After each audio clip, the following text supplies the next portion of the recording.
యోగి ఆదిత్యనాథ్ ప్రభుత్వం ఉన్నా ఇంకా అక్కడ పోలీసులు కొంత పాత సమాజ్వాదీ వాసనతోనే ఉన్నట్టున్నారు. ఒక హిందూ అమ్మాయి చివరికి హైకోర్టు బిల్డింగ్ ఎక్కింది, ఏడుస్తా డిమాండ్ చేసింది. తనని గ్యాంగ్ రేప్ చేశారు ముస్లిం సామాజిక వర్గానికి సంబంధించిన కొంతమంది, బలవంతంగా మతం మార్చారు, నన్ను చంపేస్తామంటున్నారు, వెనక్కి వెళ్తానంటే అని చెప్పేసి కేసు పెట్టమంటే పోలీసులు కేసు పెట్టట్లేదు అని చెప్పి తను ఇదిగో ఇట్లాగా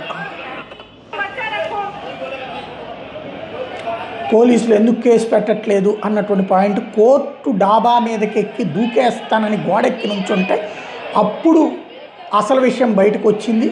చివరికి హిందూ సంఘాలు కూడా గట్టిగా ఆందోళనకు దిగేటప్పటికి ఇప్పుడు అమ్మాయి ఇచ్చిన కంప్లైంట్ ఆధారంగా ఎఫ్ఐఆర్ నమోదు చేసి విచారణ చేస్తానికి అంగీకరించారు.